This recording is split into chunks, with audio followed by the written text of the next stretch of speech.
أعوذ بالله من الشيطان الرجيم بسم الله الرحمن الرحيم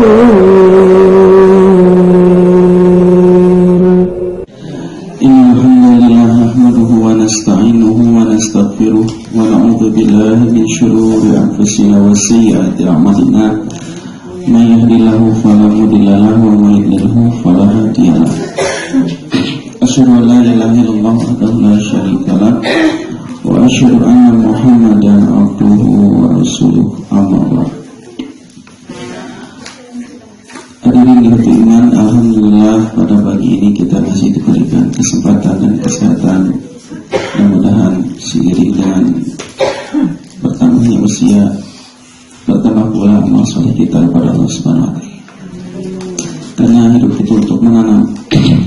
Karena hidup itu hakikatnya menanam. Adunya mazra'atun. Dunia itu adalah tempat menanam, al-akhirah untuk kehidupan akhirat. Hari ini kita menanam, besok kita akan memanen hasil tanaman kita.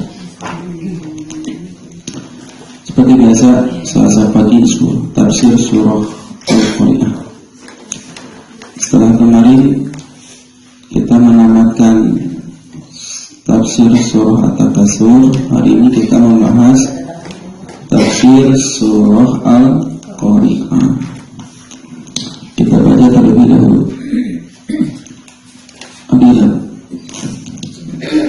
A'udzu billahi minasy syaithanir rajim. A'udzu billahi minasy syaithanir rajim.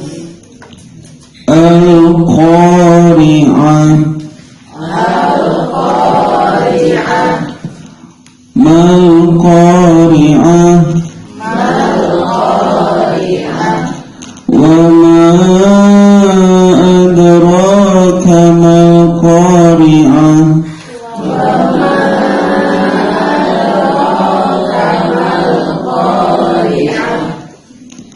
يوم يكون الناس كالفراش المبثوث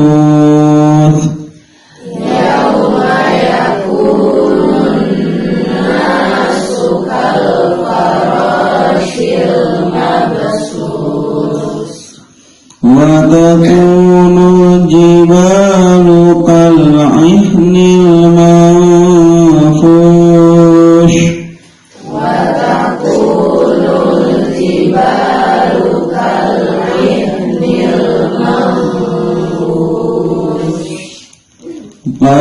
فأما من ثقلت موازينه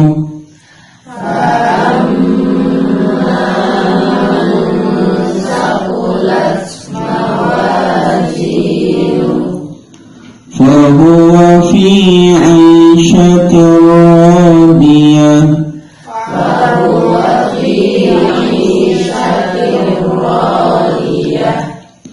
وأما من خفت موازينه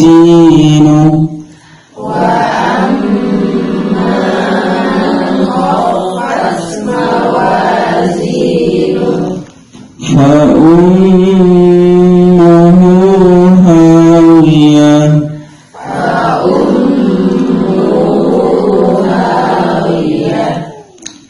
وما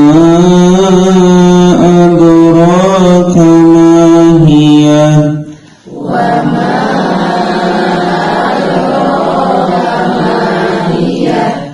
نار حامية.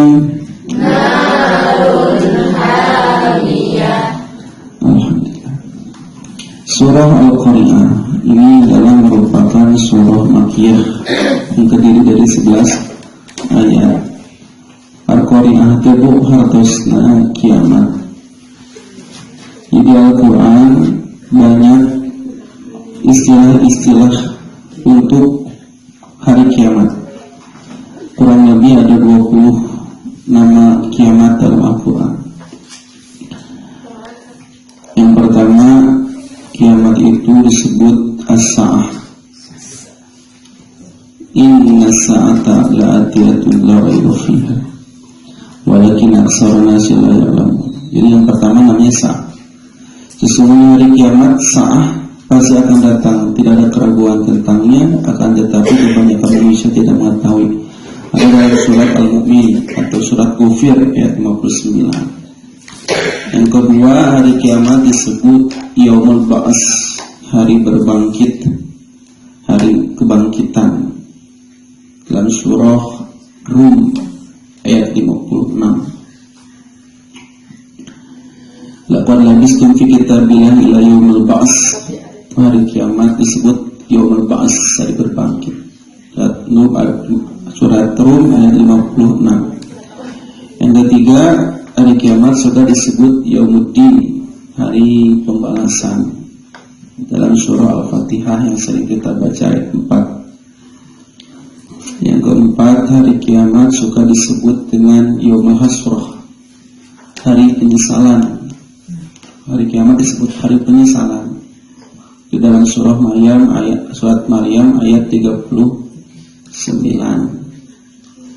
Yang kelima, hari kiamat suka disebut Darul Akhir, negeri akhirat. Dalam surah Al-Ankabut ayat 64.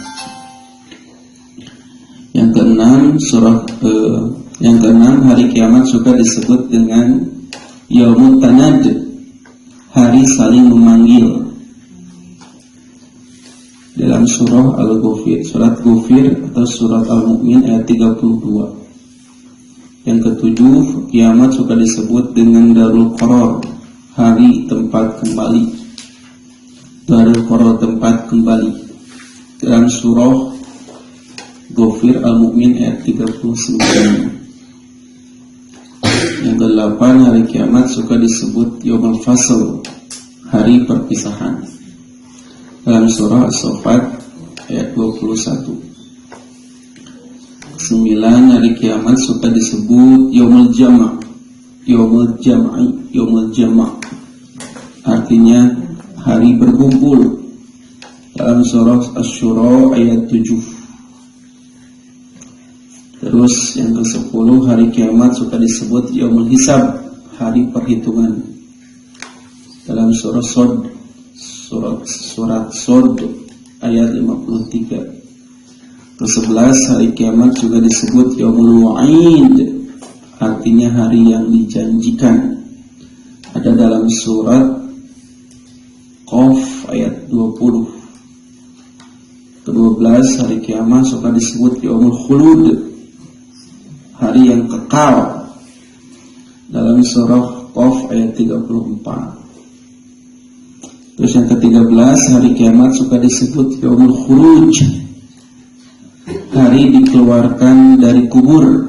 Dalam surah Qaf ayat 42. Yang ke-14, kiamat suka disebut Al-Waqi'ah. Dalam surah Al-Waqi'ah ayat 45. Ke-15, hari kiamat juga disebut Al-Haqqah, sesuatu yang pasti terjadi. Al-Haqqah dalam surah Al-Haqqah ayat 1.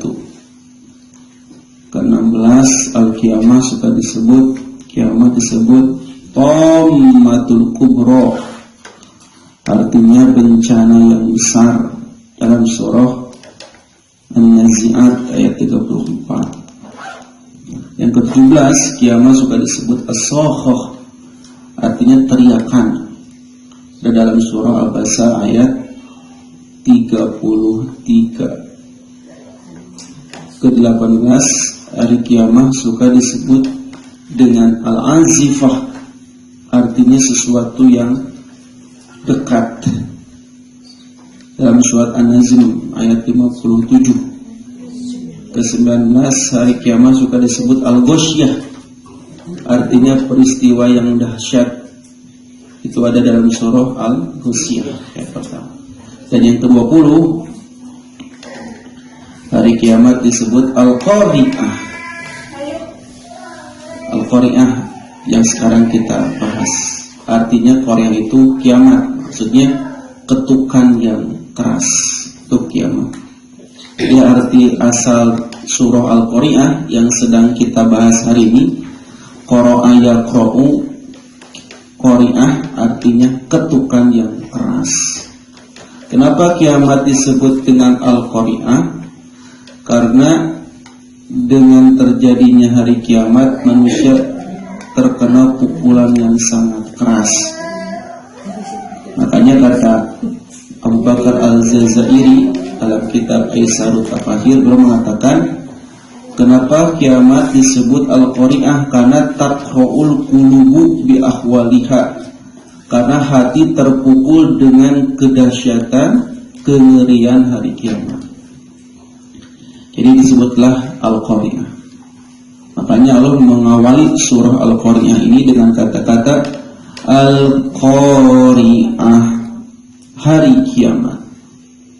Itu Al-Qari'ah, hari kiamat. Mal-Qari'ah, tahukah? Mal-Qari'ah, apa hari kiamat itu? Wa ma adraka mal qari'ah, dan tahukah kamu apa hari kiamat itu? Ini pertanyaan yang tidak usah dijawab. Iya, tahu, nggak usah. Ini yang disebutkan oleh para ulama, ini adalah al-istifham, pertanyaan yang Allah ajukan kepada manusia litahwili ahwaliha, untuk menunjukkan kedahsyatan hari itu. Makanya dengan adanya pertanyaan, tahukah kamu apa hari kiamat itu, seolah-olah mendramatisir konteks kejadian yang ada pada saat itu. Jadi saking ngerinya diajukan, apa itu kiamat? Kawanian. Akhirnya bu, dia menyebut ke batur, apa itu berarti budak saha? Apa itu? Untuk yang apa? Nah gitu bu. Jadi dia menanyakan sesuatu bukan untuk membutuhkan jawaban, tapi untuk menunjukkan aku ini adalah orang yang luar biasa atau orang yang istimewa. Seperti kiamat, kata Allah, Al-Qari'ah, hari kiamat. Mal Qari'ah, apa kiamat itu? Wa ma adraka mal Qari'ah, tahu nggak kamu apa kiamat itu? Kamu tahu dari siapa? Dari Allah. Nah, ini menunjukkan sesuatu yang sangat luar biasa. Makanya Al-Qari'ah disebut hari kiamat. Kenapa disebut Al-Qari'ah? Tadi disebutkan karena ketukan pukulan yang keras. Ya, pukul apa? Pertama, manusia terpukul ketika mendengar as-sohok, teriakan suara yang besar. Ketika suaranya keras, maka manusia di samping hatinya terpukul, semua pikirannya pun terpukul, kacau balau. Disebutnya Qari'ah. Dalam surah Al-Hajj ayat 1 sampai ayat 2 Allah berfirman, ya ayuhan nasu taqu rabbakum, wahai manusia bertakwalah kalian kepada Tuhan kalian. Inna zalzalata sa'ati syai'un adim, sesungguhnya guncangan hari kiamat itu adalah sesuatu yang sangat besar, dahsyat. Yauma tarawunaha, pada hari itu kamu menyaksikan, ya tadhalu kullu murdiatin amma arduat, setiap orang yang sedang menyusui melepaskan anak-anak yang sedang disusuinya. Jadi nukun menyusui anaknya udah alung-alung kan, pas terjadi hari kiamat, saking dahsyatnya. Wa tadau kullu dzati hamlin hamlaha, dan setiap orang yang sedang hamil, hamilnya keguguran pas hari kiamat mah, saking dahsyat. Wa taronasa sukara wa mahum bisyukara, kamu akan melihat orang-orang bagikan orang mabuk padahal mereka tidak sedang mabuk. Walakin adzaballahi sadid, akan tetapi azab Allah itu sangat keras. Itu saking dahsyatnya hari kiamat. Jadi orang-orang yang sedang hamil tiba-tiba keguguran, yang sedang menyusui melemparkan anak-anaknya, yang seolah-olah manusia itu bagikan orang-orang yang mabuk. Itu kejadian yang sangat luar biasa. Ya, dalam terjadi hari kiamat itu ada dua tiupan. Ya, tiupan sangkakala. Tiupan yang pertama dalam surah Az-Zumar ayat 68 Allah berfirman, wa nufi'a fis-suri, maka ditiuplah tiupan yang pertama, sangkakala yang pertama oleh malaikat, fasoiko man fis samawati wa man fil ardi illa masyaallah, maka hancurlah seluruh makhluk yang ada di langit dan yang di bumi kecuali yang Allah kehendaki. Jadi ketika tiupan yang pertama hancur, sehancur-hancurnya, semua mati. Sumanufiru fihi ukhra, kemudian ditiupkanlah tiupan yang kedua, sangkakala yang kedua. Faidahum qiyamun yanzurun, maka tiba-tiba mereka bangkit. Jadi hari kiamat itu terjadi dua kali tiupan sangkakala. Ya Bu, tiupan yang pertama untuk menghancurkan, tiupan yang kedua untuk membangkitkan. Dua-duanya mengerikan. Semuanya makhluk. Apa? Semua malaikat tadi kan yang menyebutkan malaikat. Semua makhluk kecuali malaikat, karena malaikat mah yang ditugaskan Allah untuk meniup itu. Makhluk manusia, jin, hewan, tumbuhan semuanya meninggal. Nah, pada tiupan yang pertama kata Allah dalam surah Al-Haqqah ayat 13, fa idza nufiha fis suri nafkhatu wahidah, maka apabila ditiupkan pada hari kiamat dengan satu kali tiupan, fa yauma idzi waqa'atil waqi'ah, maka ketika itu terjadilah yang namanya kiamat. Wa humilatil ardu wal jibalu fadukata dukata wahidah, lalu bumi dan gunung-gunung dibenturkan satu kali benturan. Maka ketika itu terjadilah sesuatu yang tidak beraturan, yang bawah ke atas, yang atas ke bawah. Nah, disinilah sangat mengerikannya hari kiamat. Makanya disebutnya satu kali benturan, pukulan, hancur. Itu hari kiamat. Dalam surah Al-Zalzalah nantinya akan kita bahas di episode yang akan datang. Idza zulzilatil ardu zilzalaha, apabila bumi digoncangkan dengan guncangan yang dahsyat. Itu luar biasa. Itu hari kiamat. Makanya disebut Al-Qari'ah. Al-Qari'ah itu artinya apa? Ketukan, pukulan yang sangat keras. Jadi orang-orang yang akan menyaksikan hari kiamat itu adalah orang-orang yang imannya lemah, orang-orang yang jahat. Sedangkan orang beriman akan dimatikan semuanya dengan angin yang sepoi-sepoi. Ya. Mudah-mudahan kita tidak menyaksikan hari kiamat. Tapi bisa jadi kita akan menyaksikan kiamat-kiamat yang kecil. Kalau kiamat yang kubro kita tidak akan menyaksikan, mudah-mudahan. Tapi kalau kiamat sugro, kemungkinan kita akan menyaksikan. Tongboro wae kiamat besar, Bu, kiamat kecil aja kita suka ruas, ya, suka takut. Ketika terjadi gempa kan, wah, orang-orang baru sadar. Pas gempa hukum, sahabat, ya Allah, ya Allah, ya Allah, gitu kan. Pas ayat bencana ingat ke Allah, nutara suatu ingat ke Allah, ya Allah, ya Allah, Allah Akbar, Allah Akbar. Tapi ayat jalan mati, ya Allah anjing, ya Allah anjing, ya Allah. Tapi ya Allah tapi plus anjing gitu. Sehingga orang preman, ya. Gitu. Jadi orang sejahat-jahatnya orang pas terjadi gempa mah ingat ya Allah. Seateis-ateisnya orang yang tidak percaya Tuhan, pas terkena musibah dia akan mengatakan oh my God, kopet mati bu, lidahnya akan mati. Ada orang ateis tapi pasti seru, oh my God. Kenapa? Orang itu percaya Tuhan tapi dia mengatakan oh my God, ya Tuhan. Karena lidah kita tidak akan membohongi bahwa kita itu diciptakan oleh yang Maha Menciptakan. Itu disebut Al-Qari'ah. Ya, waktu dulu gempa terjadi tsunami gempa Garut, Tasik, Pangalengan itu kan besar ya tahun 2012 waktu saya lagi tidur. Tiba-tiba orang-orang keluar gitu kan. Wah, ruas. Ibu saya lupa di atas ada anaknya sedang tidur. Dibangun kita diantepkan kan. Baik senari mah Google bagai Kenapa? Karena ketika terjadi kiamat, semua orang tidak akan ingat kepada keluarganya, tidak akan ingat kepada anaknya. Yauma yafirul mar'u min akhihi. Ketika itu seseorang lari dari saudaranya, wa ummihi wa abihi, dari ibu dan ayahnya, wa sahibatihi wa bani, lari dari istri dan anak-anak. Kenapa?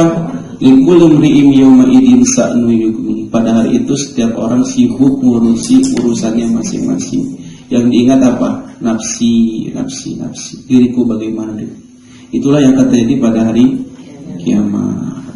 Nah, makanya di sini sangat luar biasanya tentang hari Al-Qari'ah ini. Allah menyebutkan, yauma yakunun nasu kal farashil mabthus. Pada hari itu manusia bagaikan farash yang berterbangan. Non farash, berparos teh hewan kecil, firash atau paras.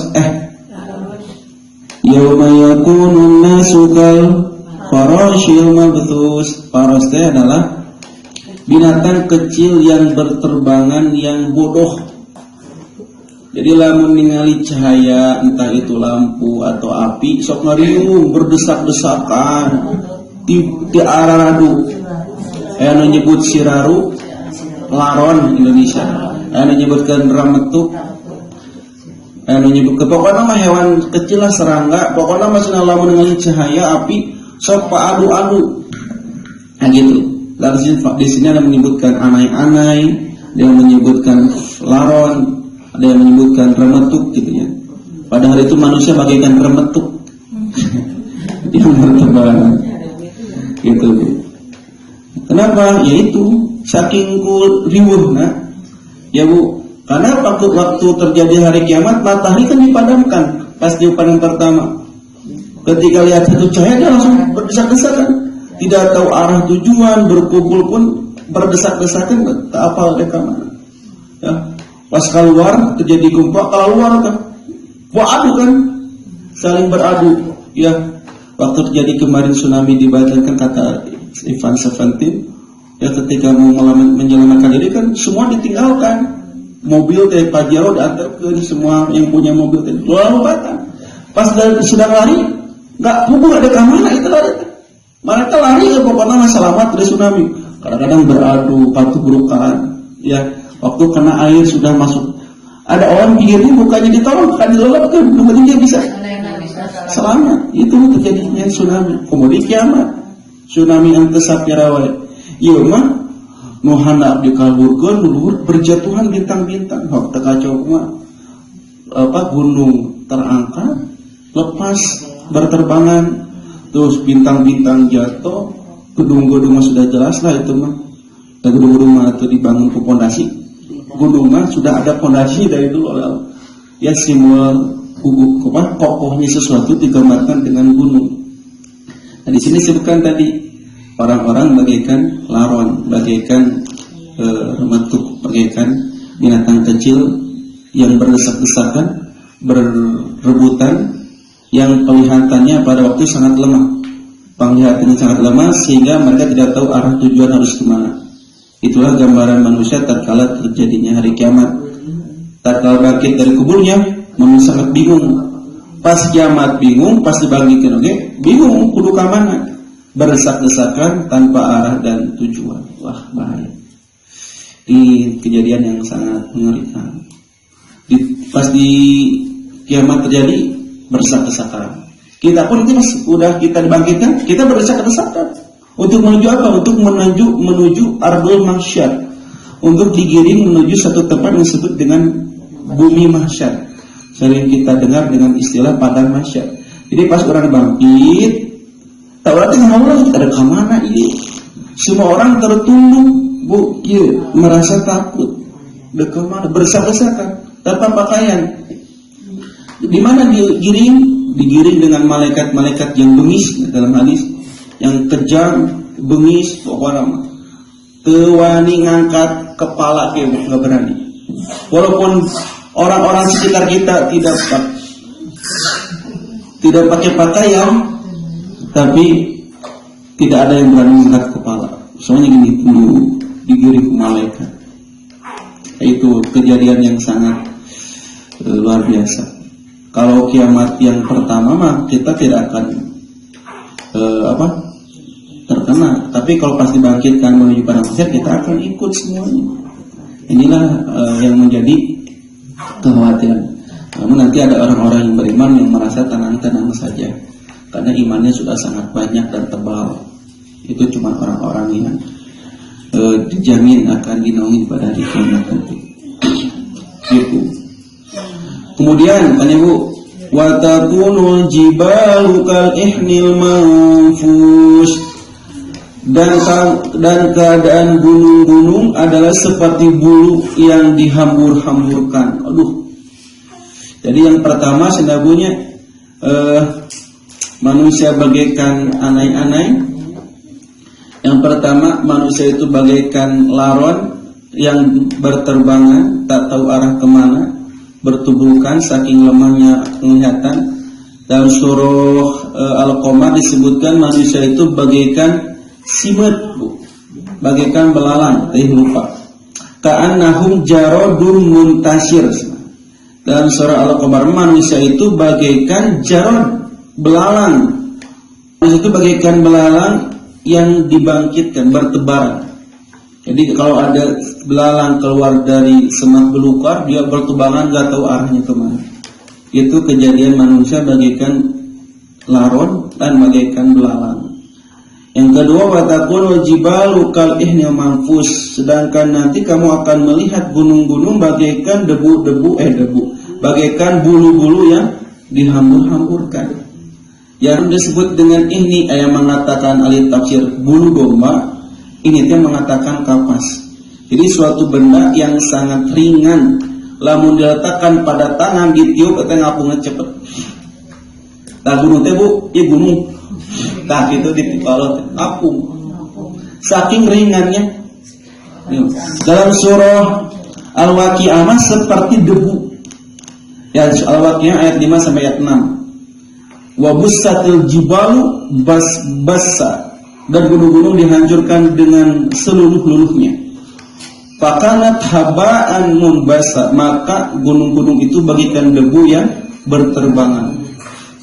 Bagian gunung segitu kuatnya, kayak masih gabung, ya luar biasa. Simbol gagahnya itu dengan gunung. Jadi yang pertama manusia bagaikan binatang berterbangan, gunung-gunung bagaikan debu atau bagaikan bulu-bulu yang dihamburkan. Nah, kemudian Allah menyebutkan dalam ayat selanjutnya bahwa nanti manusia itu akan menjadi dua golongan dalam ayat selanjutnya. Fa'amma man saqulat mawazinu, maka adapun orang yang berat timbangannya. Jadi kalau orang berat timbangannya, bukan berat badan, kan di sini sebutnya orang. Maka adapun orang yang berat timbangannya, kalau orang yang ngacanya letalek, oh berarti lawan berat badannya nugenuh. Semakin berat badan semakin bagus, tidak? Maksudnya berat timbangan amal kebaikannya. Ya, jadi yang disebut berat timbangannya bukan berat badannya, walaupun disebutkannya orang. Maka adapun orang yang berat timbangannya maksudnya adalah berat timbangan kebaikannya daripada kejelekannya. Gitu. Yang kedua mah wa amman khaffat, adapun orang yang ringan timbangannya. Apa maksudnya? Ringan timbangan kebaikannya, berarti lebih berat kejelekan. Kalau orang yang berat timbangan kebaikannya, nah ini disebut Allah dalam golongan yang pertama, fahuwa fi 'aisyatir radiyah, maka dia akan berada dalam kehidupan yang diridhoi. Maksudnya apa? Kehidupan yang memuaskan. Ini adalah balasan bagi orang-orang yang beriman dan beramal soleh. Maka Allah menjanjikan bagi orang-orang yang lebih banyak amal solehna, lebih banyak timbangan kebaikannya, bagi mereka akan mendapatkan kehidupan yang menyenangkan, tidak ada lagi kesusahan, tidak ada lagi kesedihan, tidak ada lagi rasa takut. Makanya ketika orang-orang yang lebih banyak amal soleh, berat timbangannya, mereka semua akan diseru oleh malaikat, hei, kamu akan tetap hidup, tidak akan pernah mati. Kamu akan tetap sehat, tidak akan pernah sakit. Kamu akan tetap senang, tidak akan pernah sedih. Bayangkan, kamu akan tetap muda, tidak akan pernah tua. Itu seruan. Lalu di dunia kan walaupun dia senang, tetapi segala karasa. Duit loba, karasa ya rematik, encok, asam urat, jantung. Ya, makanan kadang-kadang tidak nikmat. Tapi kalau di surga, sudah. Ya, kamu akan tetap sehat, tidak akan sakit, muda, tidak akan pernah tua, hidup, tidak akan pernah mati, senang, tidak akan pernah sedih. Nah, itu kalau orangnya apa? Berat timbangan amal kebaikan. Semua akan mendapatkan ketenangan di dalamnya, di dalam surga, yaitu hidup di surga dengan kenikmatannya yang kekal. Itu bagi orang-orang yang sakulat mawazin. Setelah terjadi kiamat yang begitu dahsyat, cek ya, bagian ashabul yamin situ. Dia kan ingat surah Al-Waqiah. Ashabul yamin ke kanan. Orang-orang yang berat timbangannya ke kanan. Tapi lawan orang yang timbangannya ringan, kebaikannya ke kiri. Ya, sedangkan golongan kedua adalah golongan yang amal kebaikannya sangat sedikit, maka kehidupannya sangat menyedihkan. Ya, semoga Allah menjauhkan kita darinya. Di mana golongan yang kedua ini golongan yang ringan timbangan kebaikannya. Nah, di sini ada kemungkinan orang kafir yang tidak punya kebaikan sama sekali, yang tidak punya amal soleh sama sekali. Yang kedua orang muslim yang lebih banyak amal salah daripada amal soleh. Jadi lamun ditimbang lebih berat amal kebaikannya, golongan kanan pasti langsung ke surga dengan hisaban yang ringan. Tapi lamun lebih banyak amal jelek, ke neraka heula. Ke neraka dulu dia dicuci dulu, diruruan heula. Karena di surga tidak layak ada orang yang berdosa. Jadi lamun amal jeleknya banyak, dia harus dicuci dulu. Nanti akan ke surga, tapi nanti setelah disiksa di neraka dengan cap di kepala Jahannamium. Ada cap di kepalanya mantan neraka, mantan narapidana, disebutnya Jahannamium. Itu kalau timbangan kejelekannya lebih berat. Kalau seimbang, nah ini ashabul a'raf. Nanti ini bisa dibantu dengan syafaat-syafaat yang lain. Ada dengan syafaat Rasul, syafaat Quran, syafaat orang tua kepada anak. Itu nanti kalau amalannya seimbang. Jadi kamu syafaatnya kan menggenapkan. Jadi syafaat itu menggenapkan. Namun syafaat kurangnya banyak, tidak bisa disyafaati. Tapi kalau kita punya uang 2.000, harga tiket 10.000, ya itu tidak bisa disyafaati karena kurangnya terlalu banyak. Tapi kalau punya uang 9.000, tiket 10.000, kita diberikan syafaat 1.000. Itu jadi yang kedua orang yang ringan timbangannya.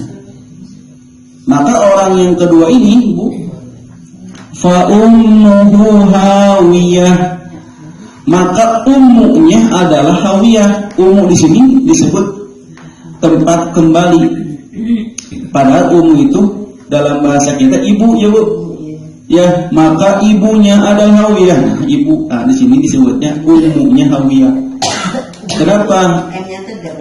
Yang dua, ummi. Ya, bukan ummi, gitu kan? Karena M-nya dua. Nah, kalau orang yang nggak baca terjemahnya, maka ibunya hawiyah, bukan ibunya, tempat kembalinya. Ya, jadi arti asal kata umum itu adalah ibu. Tapi di sini diartikannya tempat kembali. Kenapa ibu kenapa disebut tempat kembali? Karena ibu suka jadi tempat kembali. Ketika anaknya sedih, maka tempat kembalinya adalah ibu. Ketika anaknya nangis, dan jika tadi bayi nangis, kembalinya ke sana, ke ibu. Nah, sebutlah ibu itu tempat kembali. Nah, di sini orang-orang yang timbangannya ringan, maka tempat kembalinya adalah hawiyah, neraka hawiyah. Ya Bu, ada yang mengatakan ummu itu tempat kembali, ada yang mengatakan ummu itu adalah otak kepala. Maksudnya adalah dilemparkan dari atas ke dalam neraka dengan otak-otaknya. Cuk kepala heula. Apa disebutnya hawiyah? Hawiyah itu artinya api yang sangat panas, terus dialungkeun ti luhur handap. Itu disunatnya dilemparkan ke dalam api yang sangat panas. Makanya hancur sampai kepala-kepalanya, sampai otak-otaknya. Yang mengatakan umum teh otak kepala. Tapi yang paling pada sini umum itu adalah tempat kembali. Maka orang-orang yang timbangan amal solehnya sedikit, maka tempat kembali adalah hawiyah. Ya.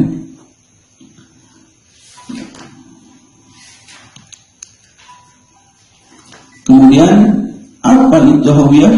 Wa ma adraka ma hiya. Tahukah kamu apa itu hawiyah? Maka kata Allah, narun hamiyah. Hawiyah itu adalah api yang sangat panas. Api yang sangat panas. Itu hawiyah. Ya, api itu api yang sedang kita pakai di dunia itu cuman satu bagian dari 70 bagian api neraka. Kata Nabi, api yang kita gunakan itu cuman satu bagian dari panasnya 70 bagian neraka. Jadi api itu ada 70 bagian. Nu dipakai ku ayeuna ku urang cuman satu bagian. Ya lamun dialungkeun di hawiyah ke dalam neraka itu panasnya 70 kali lipat api dunia. Ayeuna wae lamun terbakar. Aduh, ya Bu, komodin cuma 70 kali lipat. Makanya kata Allah, kulamana dijat juluduhum, setiap kali kulitnya hangus, badalnahum juludan ghayraha, kami ganti dengan kulit yang baru terus sampai beres masa tahanan. Itu yang mengerikannya. Makanya disebutnya teh Bu, lamun orang-orang kafir di Madinah masuk neraka jahanam. Kenapa germah apinya panas, masuk neraka jahanam yang paling bawah? Ya, artinya apa? Lamun kata Nabi, ketika Nabi sedang kumpul dengan sahabat, tiba-tiba ada suara besar, beruas. Suara naon eta? Cek Nabi, tahukah kamu apa suara itu? Nah, kata gempa, padahal bukan. Kata Nabi, itu adalah suara batu yang dilemparkan sejak 70 tahun yang lalu. Sekarang baru sampai dasar neraka jahanam. Jadi itu saking dalamnya neraka jahanam. Jadi neraka itu saya Nabi, surga neraka. Itu kalau Nabi, suara apa? Suara neraka.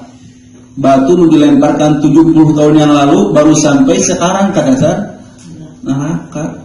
Itu komo ayeuna dialungkeun di handap. Alhamdulillah. Ini sudah disebutkan kenapa kita harus memperbanyak amal soleh supaya memperberat timbangan amal kita di hari kiamat nanti. Makanya kata Nabi, yang jadi patokan berat itu bukan berat badan. Ya, walaupun disebutkan di sini pa'amaman sakulat mawazinu, siapa orang yang berat timbangannya, maksudnya berat timbangan amal kebaikannya. Karena ternyata dalam hadis ada orang datang laki-laki pada hari kiamat yang gendut, gendut besar, tapi pas ditimbang amal solehnya tidak seberat sayapnya yang tidak mencapai janaha baudotin kata Nabi.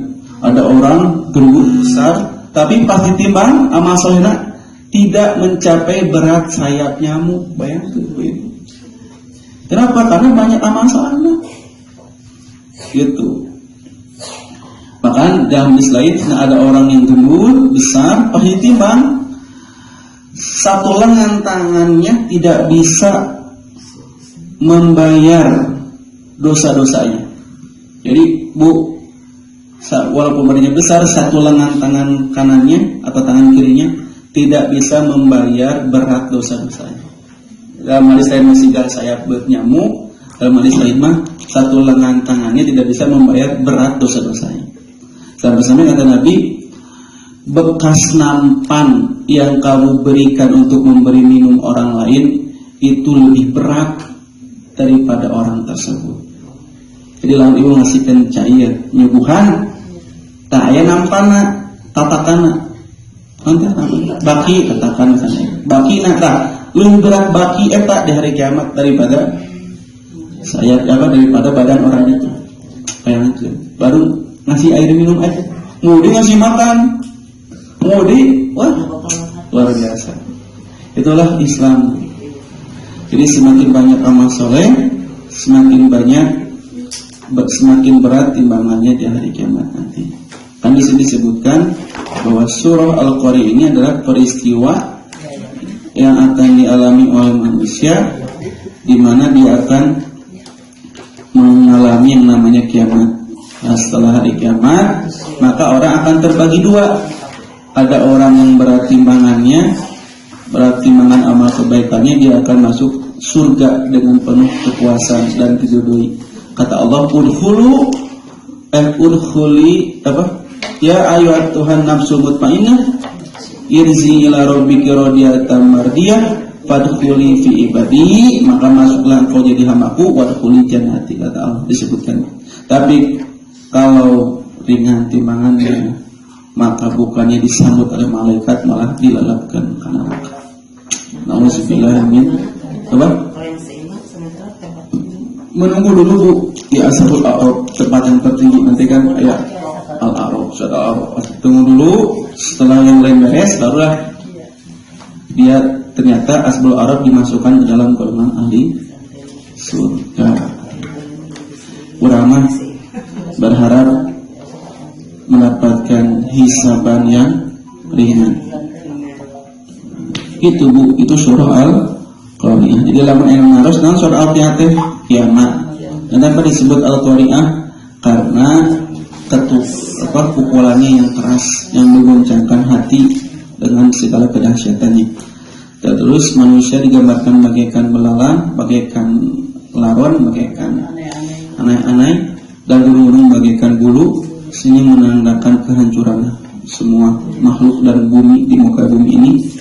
Maka setelah beres hisaban, maka ada orang yang berbahagia dengan amal salehnya, ada orang yang sengsara dengan amal salahnya. Mudah-mudahan kita semua termasuk orang-orang yang fi 'aisyatin radiyah, dalam kehidupan yang memuaskan. Insyaallah kita lanjutkan di episode yang akan datang dalam surah Al-Adiyat. Insyaallah. Demikian, mohon maaf yang kekurangan. Qul qouli hadza wa astaghfirullahi wa lakum. Assalamualaikum warahmatullahi wabarakatuh. Bagian teman-teman, mohon kita amalkan Quran surah 58 ayat 11 ya.